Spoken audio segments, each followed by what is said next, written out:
السلام علیکم ورحمۃ اللہ وبرکاتہ. الحمدللہ والصلاۃ والسلام علی رسول اللہ اما بعد. اس ایپیسوڈ میں ہم 8واں ناقض اسلام پڑھیں گے انشاءاللہ. الثامن 8واں ناقض اسلام مظاہرۃ المشرکین و معاونتہم علی المسلمین. مشرکین کی مدد کرنا، نصرت کرنا اور ان کی مدد کرنا علی المسلمین، مسلمانوں کے خلاف.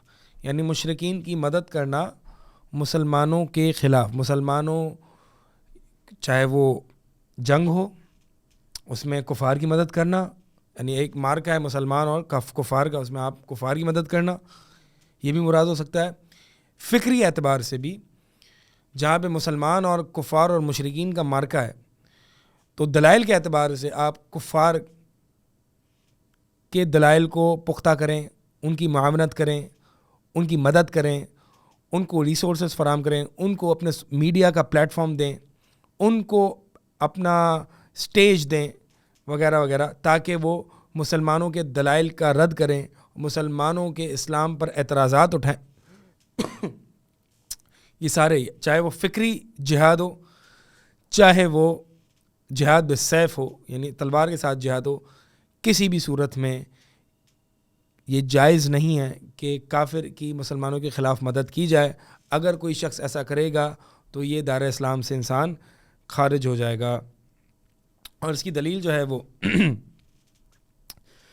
اس کی دلیل یہ ہے وَمَن يَتَوَلَّهُم مِّنكُمْ فَإِنَّهُ مِنْهُمْ. جو شخص یتولہم، جو شخص ان سے ان کی مدد کرے گا. وَمَن يَتَوَلَّهُم، ایک ہے تولی اور ایک ہے موالات.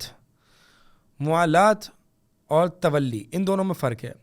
تولی کا معنی ہوتا ہے تولا یتولا، یعنی وَمَن يَتَوَلَّهُم، اس کا معنی ہوتا ہے تولا کا معنی ہوتا ہے مدد کرنا، نصرت کرنا، امداد کرنا. اور موالات، میم واو الف لام الف تا مربوطہ، یہ عربی کا لفظ ہے.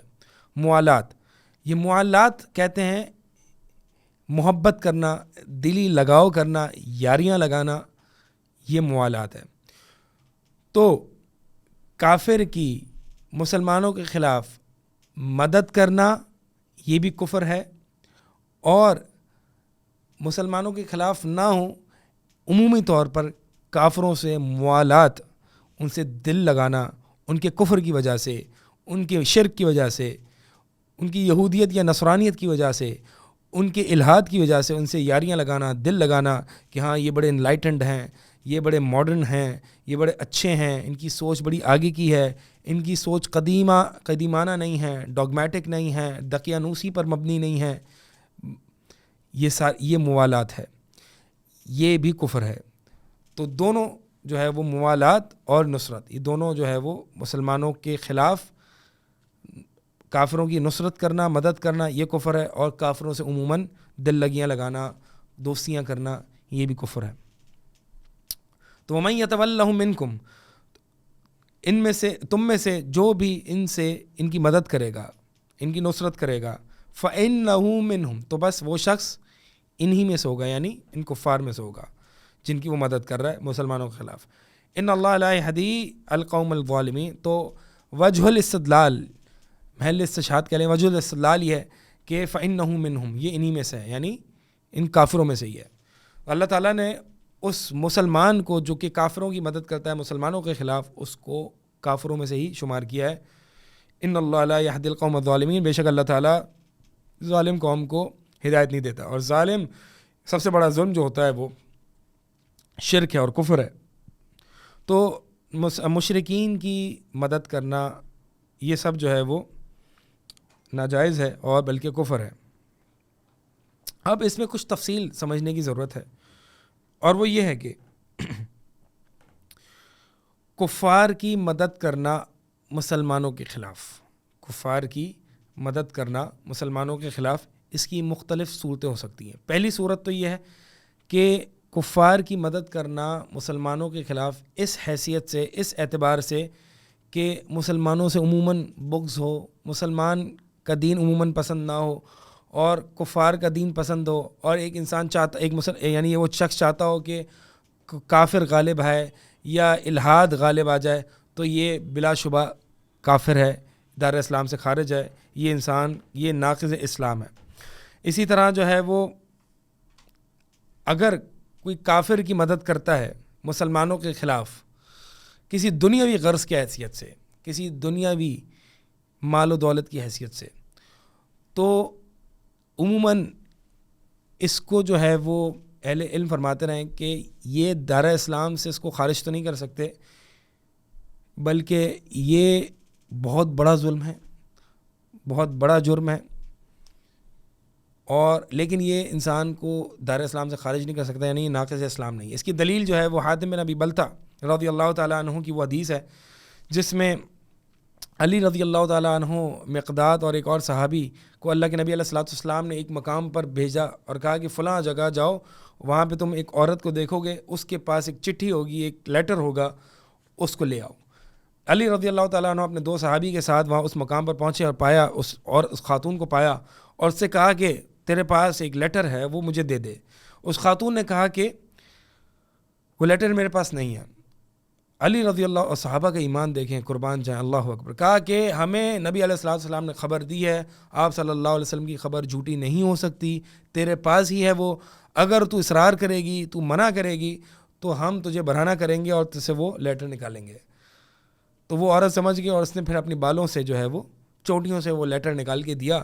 نبی علیہ الصلوۃ والسلام کے پاس وہ لیٹر لایا گیا، نبی علیہ الصلوۃ والسلام نے وہ لیٹر پڑھا تو اس میں جو ہے وہ حاتم بن ابی بلتع نے کفار کو یہ لیٹر لکھا تھا اور آپ صلی اللہ علیہ وسلم کے منصوبے سے آگاہی دی تھی کہ آپ صلی اللہ علیہ وسلم کے جو فتح مکہ کے جو منصوبے ہیں، پلانز ہیں، ان سے آگاہی دی تھی، اس لیے کہ حاتم کی فیملی جو ہے وہ مکہ میں تھی، اور اگر یہ بتا دیں حاتم ابی بلتع نبی علیہ الصلوۃ والسلام کے پلانز کے بارے میں کفار کو، تو کفار کا ایک طریقے سے، یعنی حاتم رضی اللہ تعالیٰ عنہ کا ایک طریقے سے کفار پر ایک احسان ہوگا اور وہ ان کی فیملی کو پروٹیکٹ کریں گے۔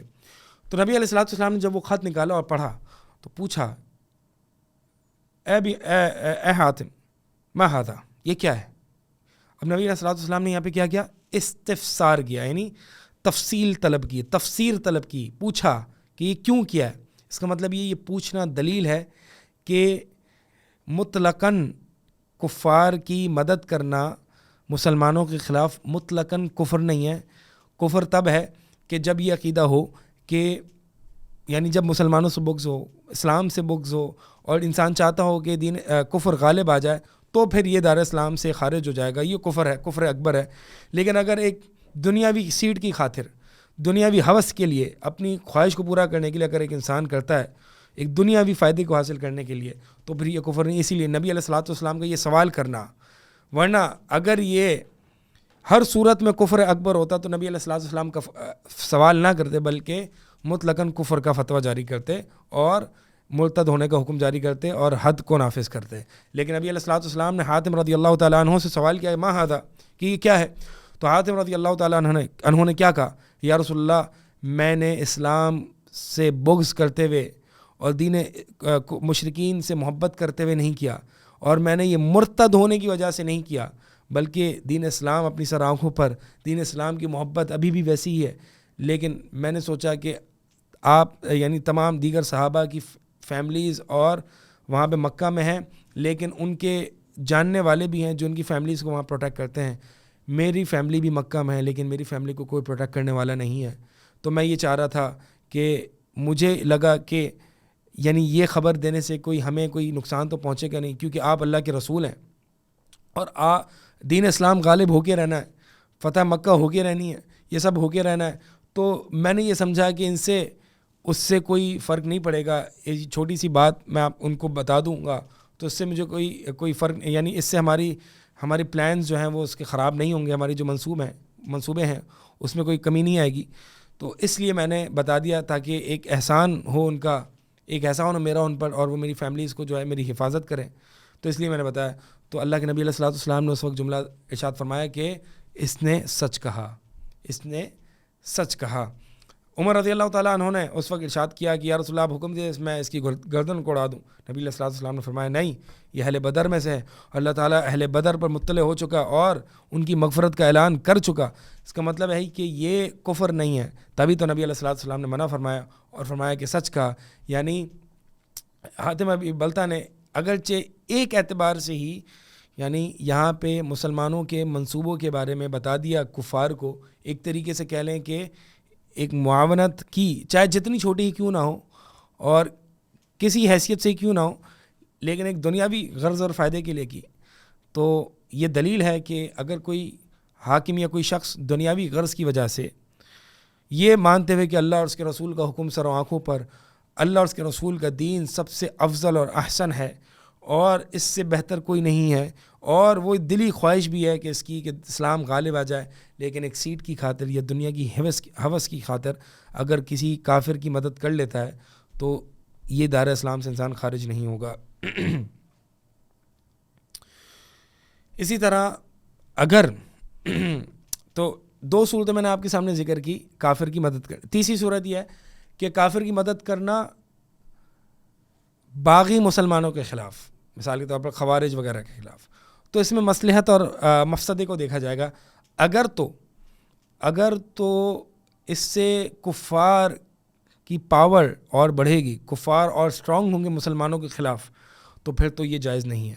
لیکن اگر کفار سٹرونگ نہیں ہوں گے اور مثال کے طور پر ایسے باغی مسلمان ہیں جس سے مسلمانوں کو بہت زیادہ نقصان پہنچ رہا ہے، اور ایسے کفار سے مدد لی جائے جو مسلمانوں کے ہی ماتحت ہیں، اور ایسے کفار سے مدد لی جائے کہ اگر ان کی مدد لیں گے تو اس سے کوئی وہ اور اپنی طاقت اور قوت میں بڑھیں گے نہیں، بلکہ وہ مسلمان کے پہلے ہی تابع ہیں، تو ان سے مدد لی جا سکتی ہے۔ اس پہ اہل علم نے یہی ارشاد فرمایا ہے۔ تو یہ کچھ تفصیلات تھیں کہ ایک کافر کی مدد کرنا مسلمان کے خلاف 3 صورتیں ہیں۔ ان 3 صورتوں کو میں خلاصے کے طور پر بتا دوں واپس سے کہ کافر کی مدد کرنا مسلمان کے خلاف 3 صورتیں ہیں۔ ایک تو یہ کہ یہ عقیدہ ہو، یہ نیت ہو کہ وہ کفار کے کفر کو غالب دیکھنا چاہتا ہے اور اسلام کو ناپسند کرتا ہے، تو یہ کفر ہے بالاتفاق، یہ کافر ہو جاتا ہے۔ اور اگر دنیاوی خاطر، دنیاوی سیٹ کی خاطر، دنیاوی پیسوں کی خاطر کسی کافر کی مدد کر دیتا ہے کسی مسلمان کے خلاف، تو پھر یہ فسق و فجور بہت بڑا ظلم ہے، لیکن کفر نہیں ہے۔ اور اسی طرح اگر کسی کافر کی مدد کرتا ہے کسی باغی مسلمان کے خلاف، تو پھر اس میں تفصیل ہے۔ اگر تو کافر کی قوت و طاقت مزید نہیں اضافہ ہوگا اس میں، تو پھر تو کیا جا سکتا ہے، یعنی اس کی مدد کی جا سکتی ہے، اس سے مدد لی جا سکتی ہے۔ لیکن اگر اس میں کافر پہلے سے ہی وہ سپر پاور ہے اور اس کے اور مزید قوت و طاقت میں بڑھنے کے امکانات ہیں اور مسلمان ویسے ہی مغلوب ہے، تو پھر اس صورت میں ایک اہل علم فرماتے ہیں کہ باقی مسلمانوں کے خلاف مدد لینا صحیح نہیں ہے۔ واللہ تعالی عالم۔ اقول قولی ھذا استغفر اللہ لی ولکم۔